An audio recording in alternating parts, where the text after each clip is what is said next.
মাফ করেন, তার নাম হচ্ছে বিশ্বাসঘাতকতা। 2 নাম্বার, একজন স্বামী একটা অন্যায় কখনো মাফ করতে পারে না। সে অন্যায়টা কি জানেন?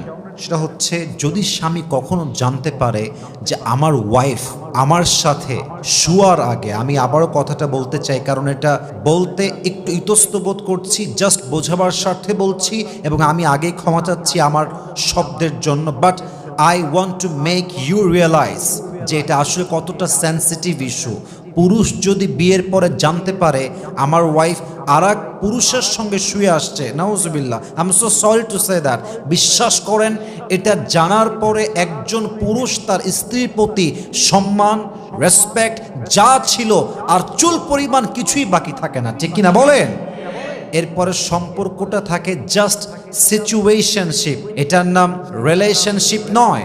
মানুষ জাস্ট পরিস্থিতির শিকার হয়, হয়তো ওয়াইফের বাচ্চা হয়ে গিয়েছে অথবা সংসারটা লং টাইম হয়ে গিয়েছে, পরে গিয়ে জানতে পেরেছে, বাট বিশ্বাস রাখেন এই কথা, যেই মেয়ে তার বিয়ের আগে ইজ্জত বিলীন করে দেয় এবং এটা স্বামীর কান পর্যন্ত পৌঁছে যায় তার অবৈধ সম্পর্কের কথা, সেই স্বামী কখনো সেই বউকে নিয়ে আজীবন সংসার শান্তি মতো করতেই পারবে না, ঠিক কিনা বলেন?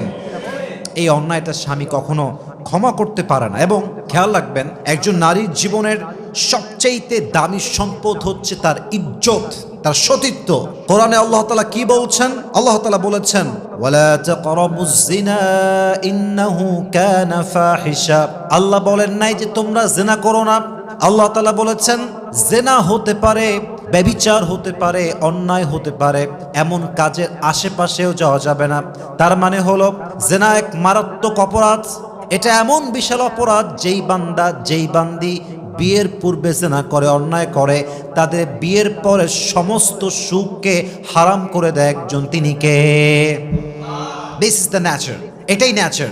আপনি স্বামীর ইজ্জত দিবেন বয়ফ্রেন্ডের কাছে, বিশ্বাস রাখেন আপনার সংসার জীবনে সুখ সহজে আসবে না। অতএব প্লিজ, বিয়ের আগে কোনো হারাম সম্পর্ক নয়, বিয়ের আগে নিজেকে রাখতে হবে পবিত্র। আপনি পবিত্র থাকলেই আপনাকে পবিত্র মানুষ দিবে একজন। আওয়াজ দিয়ে বলেন সবাই, তিনি কে?